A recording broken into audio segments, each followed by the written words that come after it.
get all the yawns out.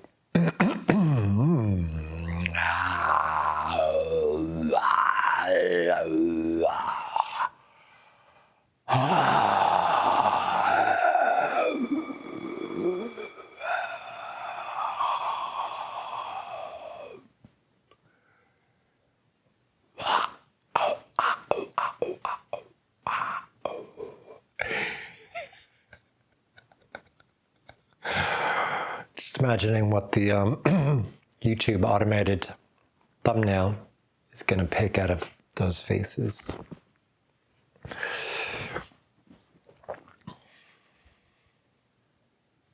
There's a tendency to pre-write this, even just in my head. But that's not what I want to do. I want to be in the present moment, speaking from that place of presence, for my own self-awareness. It's not performative. It ends up being kind of performative just because turns out I'm a bit of a performer.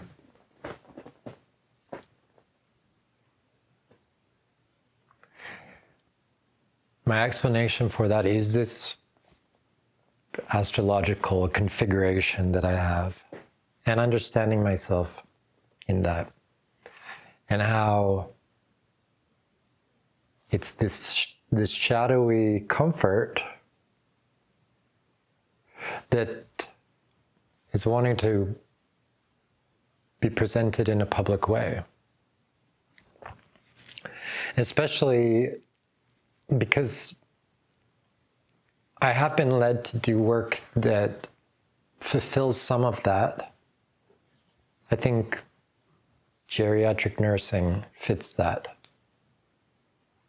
because you're dealing with death. And 10th house Capricorn fits with geriatrics.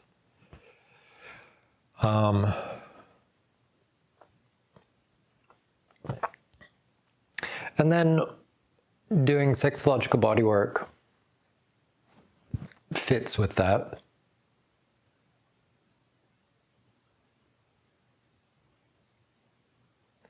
But in that I ran up against the established wokeness, which had infiltrated it. It's so convoluted and complex, because probably in some ways that liberalism is what made it possible to do such work. But then the pendulum has swung too far. I mean, I know there's historical context, there's all sorts of writing and philosophers and political scientists and humanities experts that understand it far better than I do, how this kind of liberalism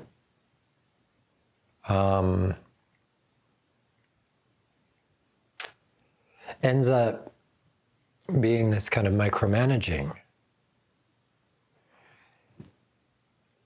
And to me, there's hypocrisy there. But that's throughout everything.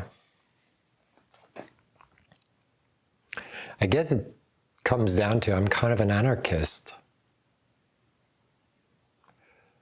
I probably don't know enough about libertarianism to say that's what I would ascribe to. I actually don't even want to ascribe to a single thing and say I'm this.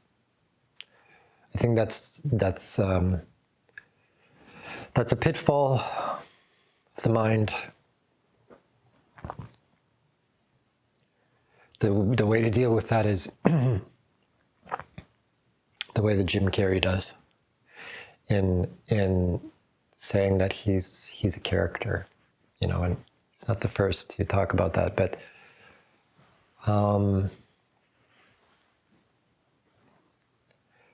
we're playing we're playing roles, and ultimately that's okay.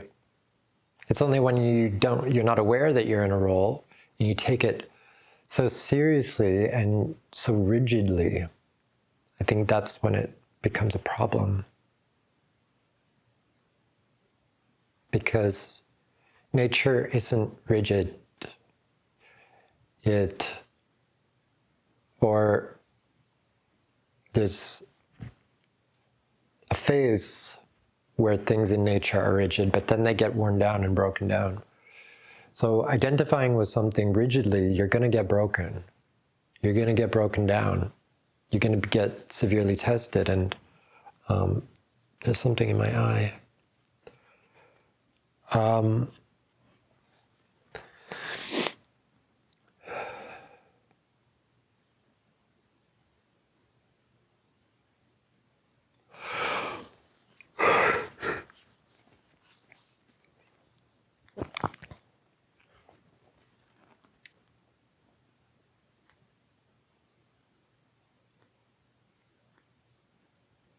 I've had rigid ideas, rigid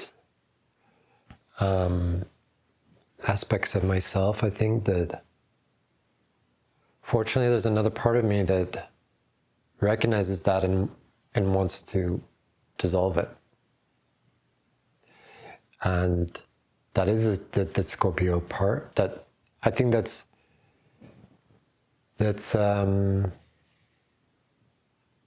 what I'm called to more. Is that transformation? Is that spiritualization of things? And I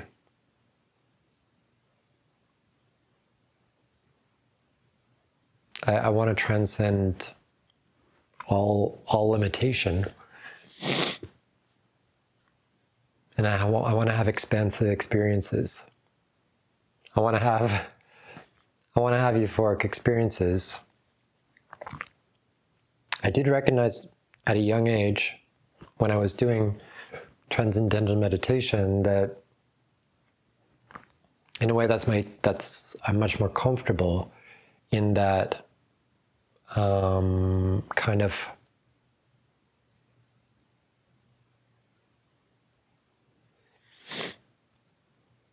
well, it is a kind of Luciferic consciousness. It's a kind of higher than rarefied kind of superiority that is judgmental. Kind of defines itself by being separate from. And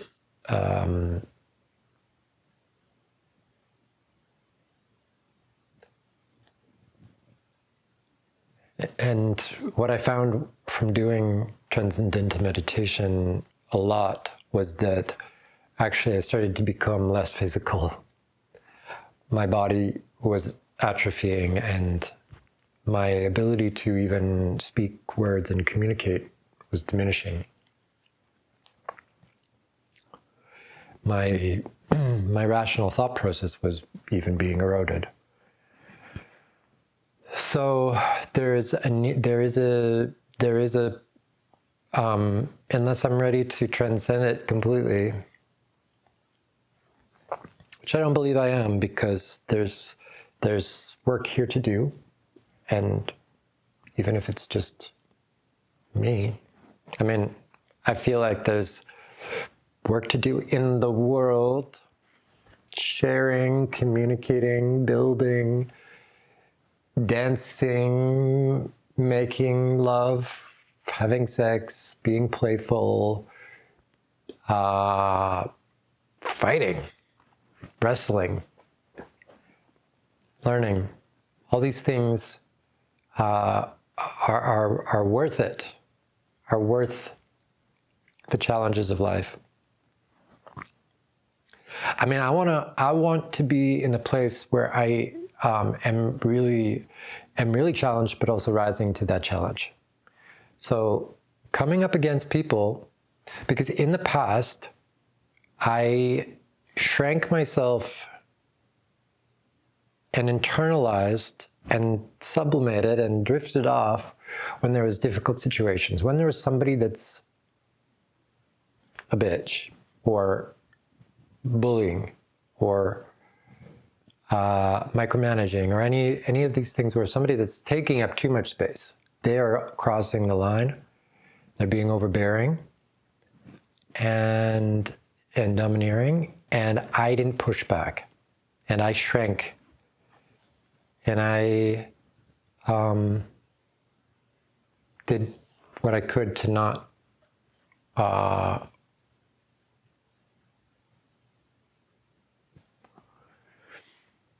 cause more negative attention to myself.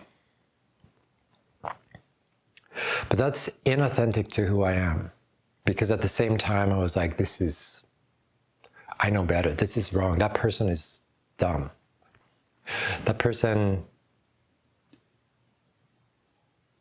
I don't trust them, I don't believe them, I can see through them, even at a young age.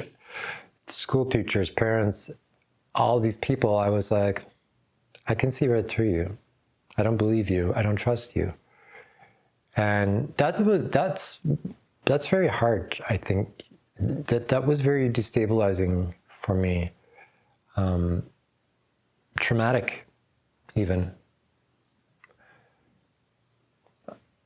Now I see it as part of the big picture, but then I didn't, I felt alone. I felt very alone, as I have most of my life. Which brings me to something that, like, there's been a substantial change in me in the past, 2 weeks. I mean, I change a lot. There's always change happening in me. Even when there's not a lot of external change, there's a constant swirling and shifting inside of me, and sometimes I feel very euphoric and blissful, and other times absolutely dreadful. It's always quite intense. It's never, I think the reason why I love meditation is because it's a break from that intensity. And also I'm skilled at it, so I can go on a holiday quite easily. There's the interesting thing about that is meditation will spit me out at a certain point, and then when inevitably I have to go out for groceries, or for example, today I was just in the grocery line and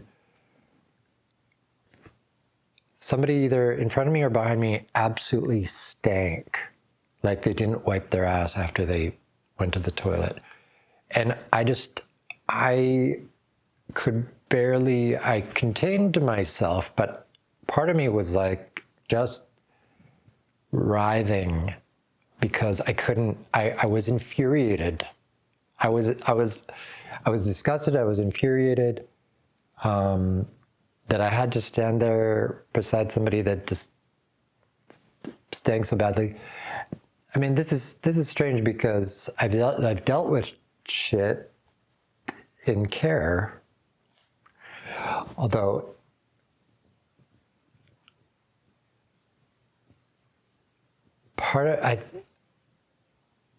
it's like I was okay putting up with that in the past because I was so used to putting up with shit in general.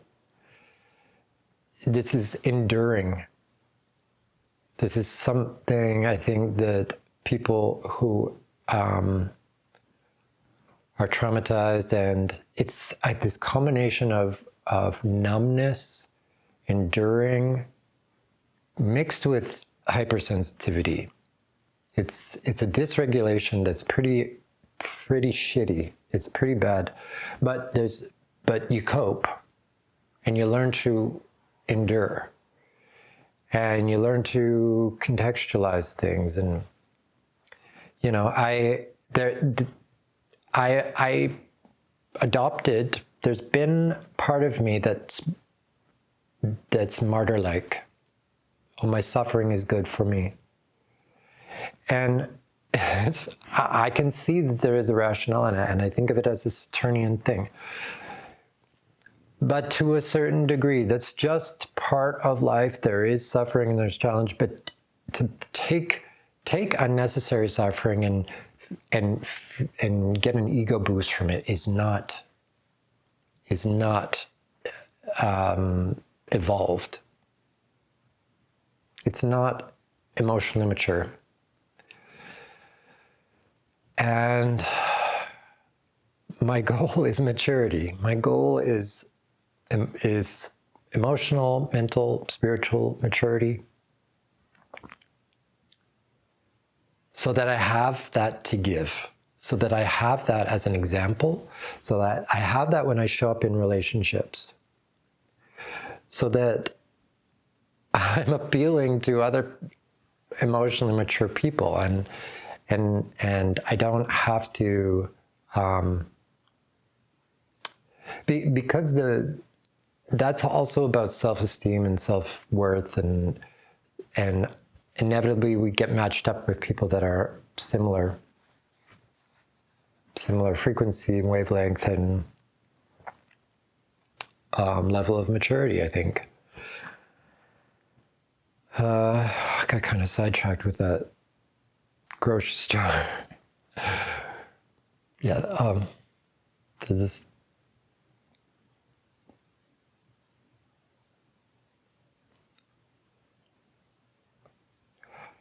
So, change in the past couple weeks. One, doing this has been very powerful for me. Very insightful and confidence building. Why? I think in observing myself, it's quite funny, because sometimes I look and I hear myself and it's like, is that me?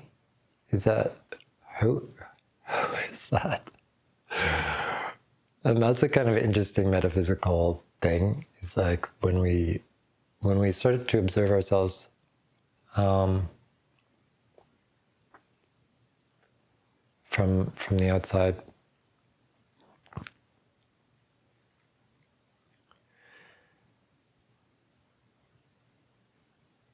I think there's a forgiveness of the characterization too. Like I don't want to be fake, but then realizing everything's fake, or everything is there's some reductionism.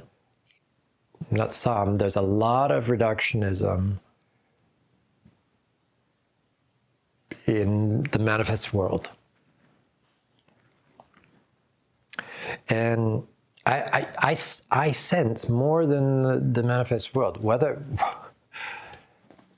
people can challenge me and debate what exactly that I'm perceiving or not, but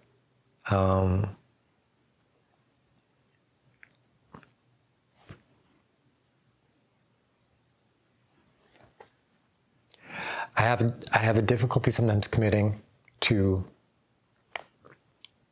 one thought or one word or one action, because I perceive the myriad of options.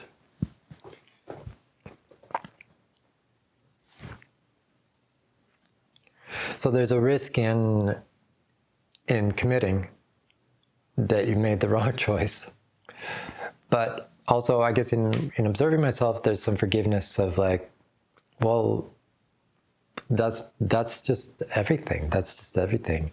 You have to, you're not, when you take the risk, then, and you do that without apprehension, without fear, then it comes across in a more compelling way. It's like you're allowing the fruit to ripen, but by just springing forth and just doing it. And I do have that capacity. Having the sun in Aries, I believe that is what that's about, right? It's just this, go for it. Don't worry, don't overthink it, and don't be fearful. However, because of this Chiron conjunction with my sun and Saturn squaring my sun, there is a lot. There's woundedness, and there's this weightiness of how it comes across. And because it's in the third house, it's very mental, and it's very like deliberation and of two minds and divided. So these are the things that I need to kind of be honest about and look at, and ultimately overcome or evolve into a more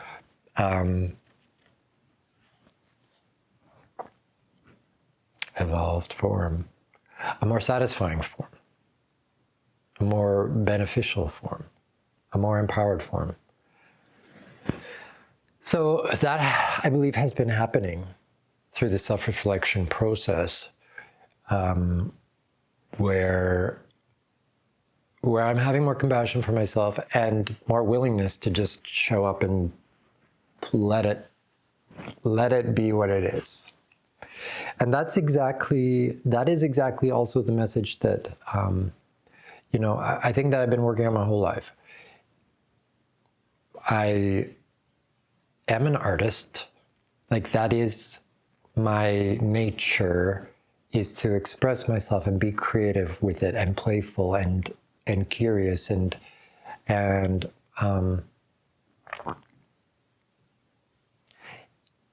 I think in the purest sense of what an artist is. I don't really care about the end result. I care about the process. So I'm not much of a craftsman because I don't spend the time to master anything. I think what I'm trying to master is being. And maybe, I should have been an actor or something like that.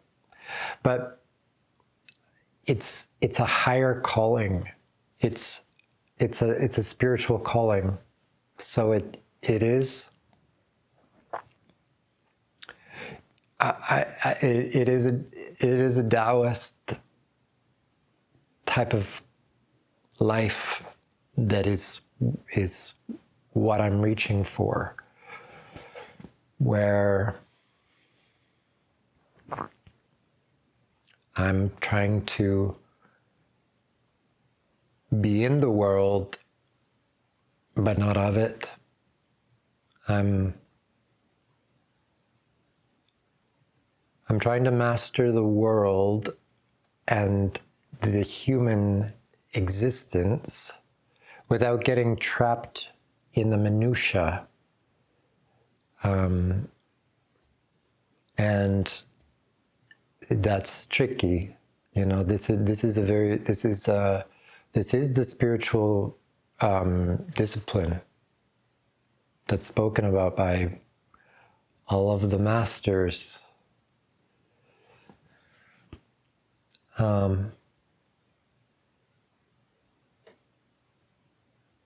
I am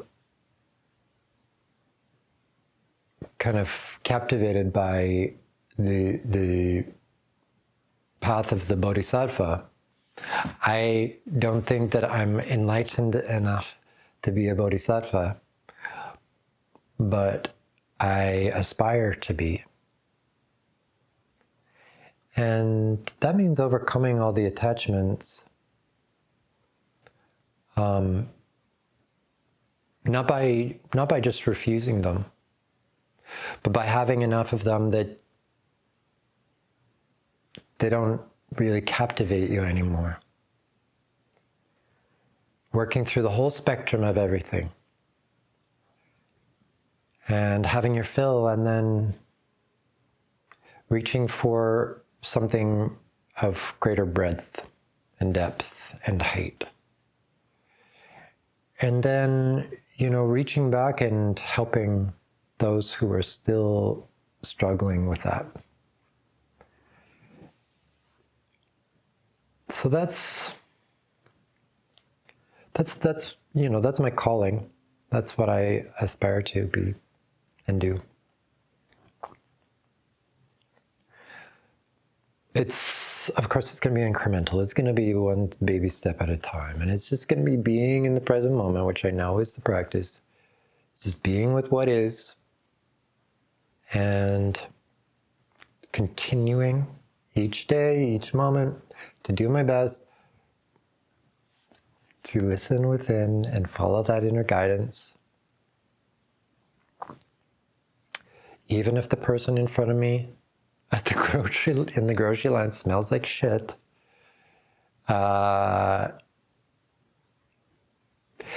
accepting my emotions about it.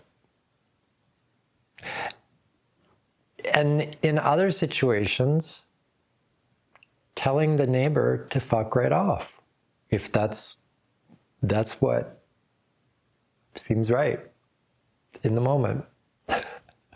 Maybe she needs to be told off. Maybe it'll serve her somehow. When I'm in this place of alignment, I feel I can trust myself. And this is key too. It's trusting that inner guidance. And I know when I can trust that inner guidance because in general, I'm feeling harmonized. I'm feeling balanced. I'm feeling peaceful. And that's when I can really, really trust that inner voice. That it's not just my ego, it's just not just reactivity, it's not the past, it's not the trauma. It's actually wisdom, it's spirit. It's my larger self that has like this really cool Fu Manchu and wispy gray hair or white or something. There's also another thing that's really interesting, I think. Part of the past 2 weeks or longer, but since I started doing this, the impulse of doing this was because of some ineffective, or I don't know, just misplaced energy. Where essentially I was wanting to be seen and I was wanting to be received and I was wanting to be felt and I was wanting to be affirmed and loved by one person. And this has motivated me to kind of clean up my act, to get my shit together and to grow up so that I'm more presentable for somebody else. It's funny that I wouldn't do that for myself. And I observe that is like, I think the thing is because like I'm more comfortable with selflessness. And I want to understand to what degree that's because of trying to adapt to, trying to just make myself small so that I don't experience mistreatment. And what part is just this like desire to sublimate the ego and be expansive. Not be constrained to a box of identity.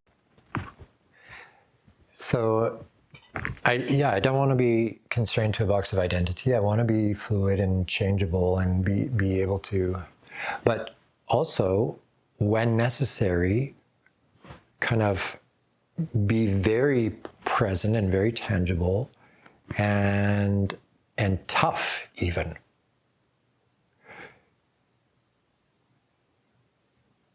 So it's quite tricky because we need the ego in those instances.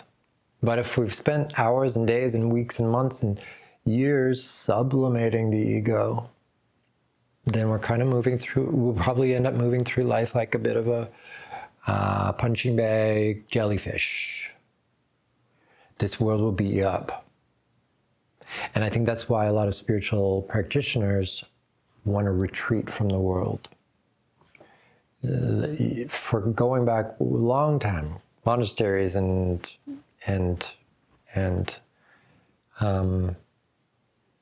caves in the Himalayas, to retreat from society, because that's the only safe place when you're just dissolving your ego and sublimating yourself.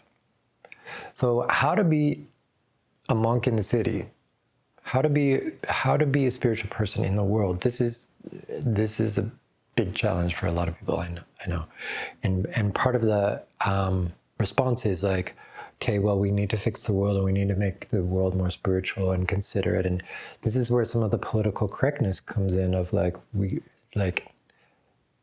be nice, be kind. And Bonnie Henry, who really, was this be nice, be kind cheerleader, I just want to right in her fucking face. Yeah. So because there is some of that, there's a lot of energy in me that is also like that. That's why I think that it is important to find an outlet for that, to allow myself to be like that in whatever I deem appropriate situation. If I saw her on the street, I probably, I don't know. I'm curious what would happen. At this point, I feel I don't have a lot of fucks to give. Like, I want to be authentic. I want to be real. I want to, it's not about like letting my freak flag fly, because I'm not queer. I am part of nature. I'm unique. Look around. Nature produces uniqueness. You don't need to put yourself in a freak box. It's fucking mindless losers that think that dyeing their hair pink and getting a ring in their nose validates them somehow. I think it's abhorrent.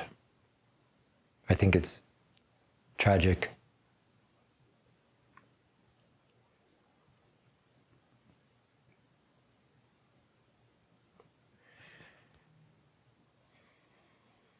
But these are the sheeple, and they will be led to the slaughter, as has been going on for millennia. This is where I slide into kind of an area, that whether it's luciferic or Ahrimanic, I'm not quite sure. I guess maybe it's probably more Ahrimanic.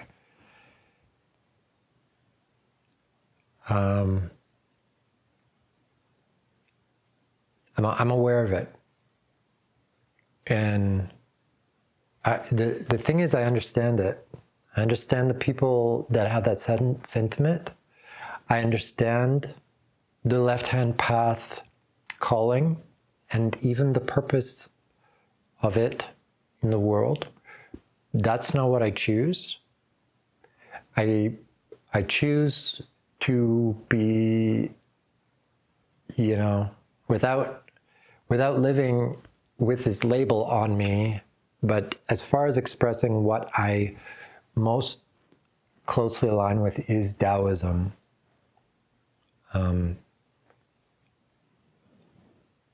And I think it's because of the paradox of it. And the embracing of the paradox of life and reality.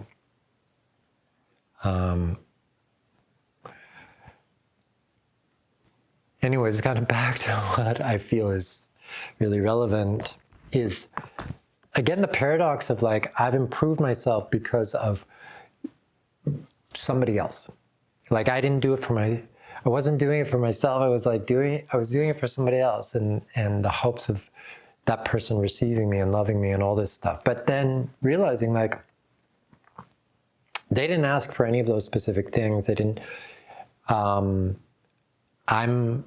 there's a projection that then I'm responding to, and I think I do this quite a bit, even consciously, knowing that I'm projecting. And it's this person, I told them that I was using them, which is, unless you're in my head, then you probably won't understand that totally right. Most people don't want to be used. But I believe that we're all using each other. There's an agenda. To say, oh no, I don't have an agenda, or no. We all have agendas, or else you just sublimate, you just become the ocean, you just drift into a cloud if you have no agenda. The thrust of life has an agenda, right? It is, I guess, varied. As it descends into manifestation, it gathers more momentum in its agenda. If you're manifesting as a tree, then you have an agenda to create the seed or the nut or the fruit or whatever. And life pouring itself through the human collects all sorts of agendas, until that's kind of tapped out and you tap out. The desire, right? We're collecting desires and things that we want, and that gives us this momentum.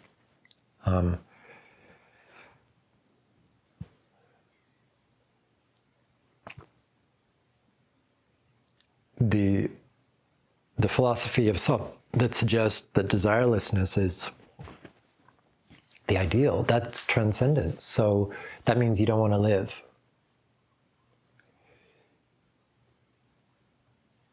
In my opinion, just be clear about your desires. Just refine your desires so they're not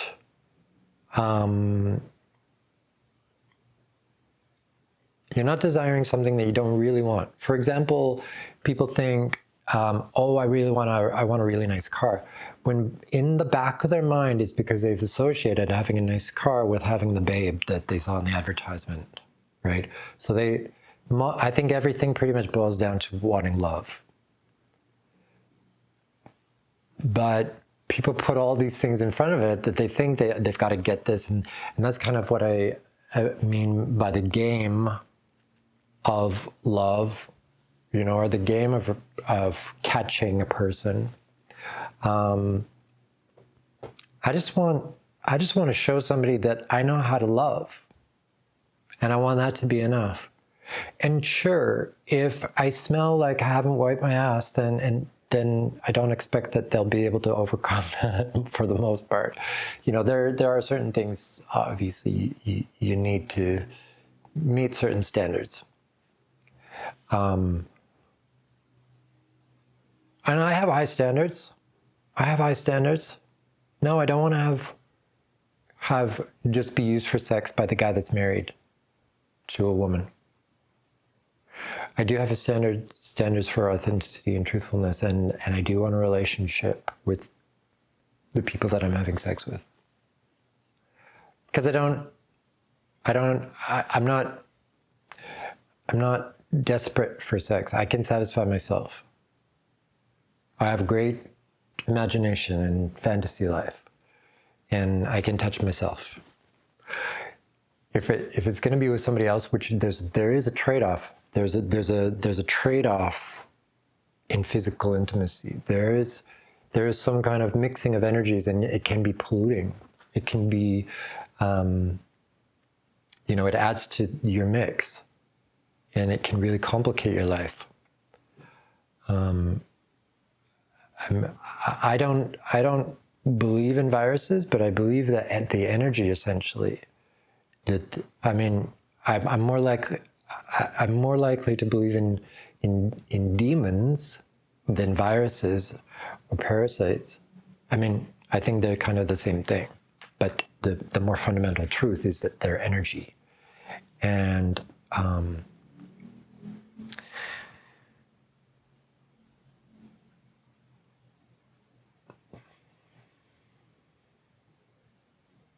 so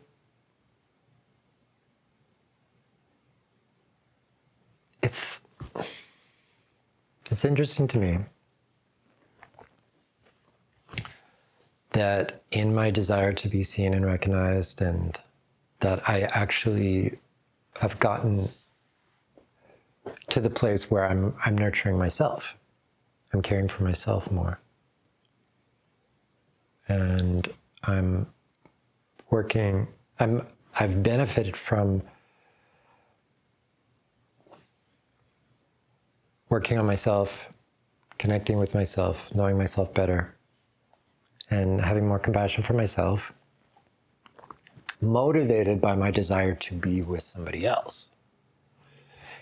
I don't think this is unusual. I think this is actually pretty normal. But I have this kind of acute awareness of it. And I want to utilize that. I want to trick myself. You know, I want to hack it so that I am nurturing this relationship with myself while having a carrot of, well, then I'll have the experiences of a deep, satisfying, physical, tangible love with another person. Because within myself, yes, I can tap into that, but it's back to the transcendental thing. It's like, well, then why am I alive? I can just be a cloud of consciousness, feeling love in heaven. I believe that I think I already am. There is a loving cloud of consciousness in heaven that is me. But this tangible me wants body pounding with somebody that I love and I feel love with. I want the nitty gritty. I want the real life experience, and I think we all do. I think that's what spirit wants. That's what consciousness wants. That's why we're willing to put up with the shit.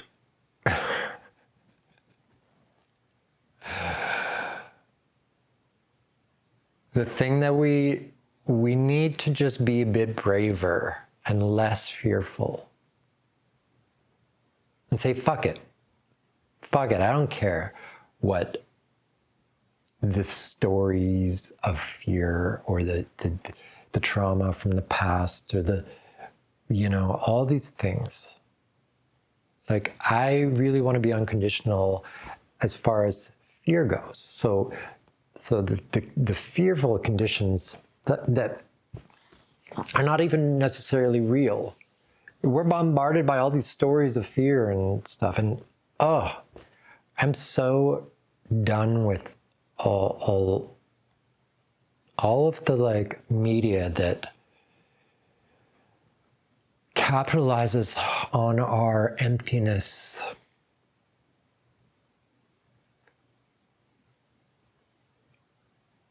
Let's just tell our own story instead of relying on big budgets to tell our story for us. And doing it in this cheapened way. Dramatic, yeah. It's like crack. It's strong emotion because it's all compressed into a short period of time. And so it's captivating, it's interesting, and it feels like more important than our life. But it's designed that way. It's magic. It's Hollywood, which is the wood that the Druids used to make their wands with. Hollywood is all about magic. It's all about illusion. It's all about control. It's all about captivating the minds and the consciousness of people. We need to wake up to that. We need to wake up to the co-opting of our consciousness, our aliveness, our magic.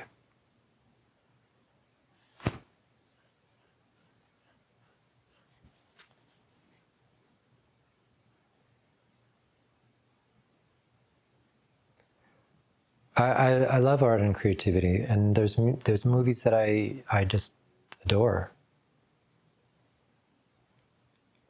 But this is nuanced, you know. I'm not going to say I hate TV and movies. No, but I can't stand most of them. Most of them just totally put me off. It's boring, it's superficial, it's simplified, it's reductive. It's like doing drugs. It cheapens things.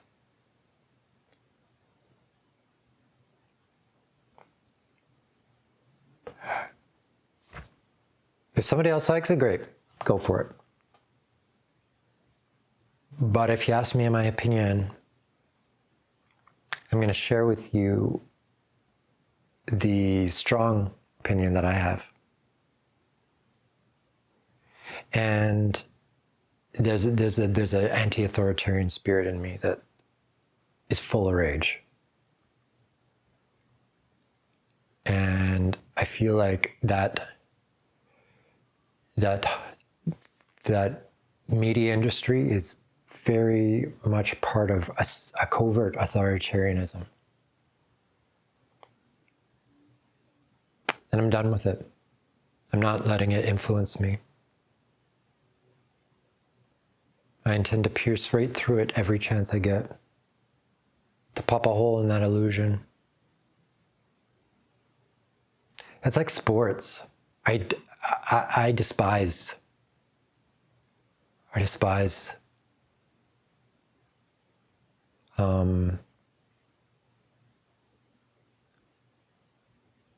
like sports entertainment.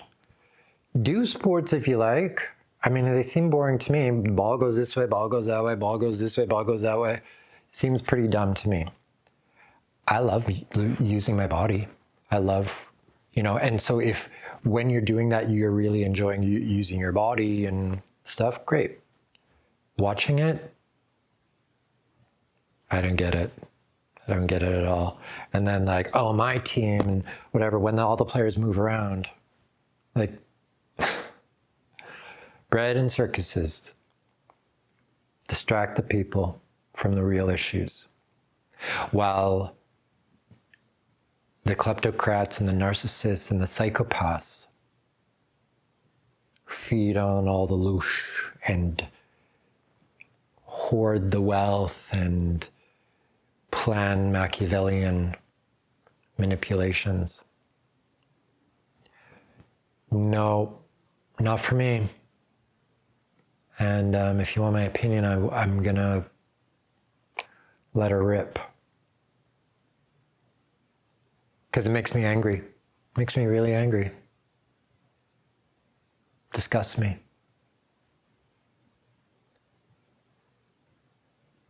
I'm sad. I feel sadness about it too.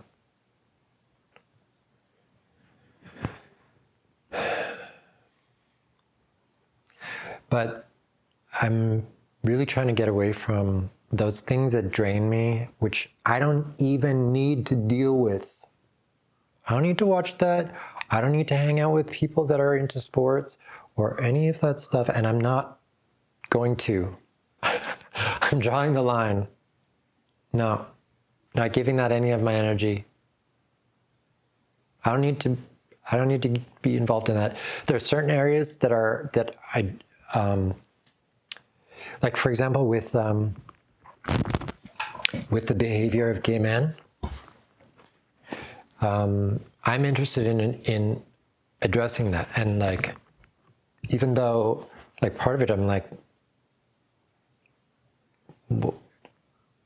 grow the fuck up, like wake up. Like all the political stuff, that's so reductive, and I don't understand how people don't see through it. But part of me wants to face that and pop that bubble, because I think there's some service I can provide in that, because I see through it, because I think there's something very important there.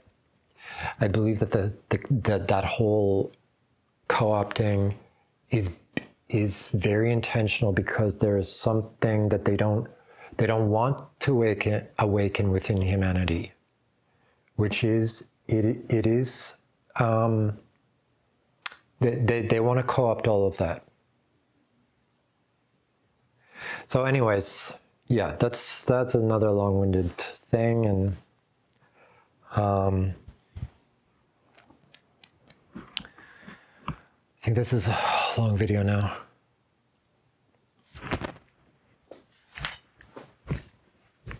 I think I'm about halfway through the month, 16th today. But I start on the 4th, so I'll probably go to September the 4th. So almost halfway through this. And I'm really glad that I have done it.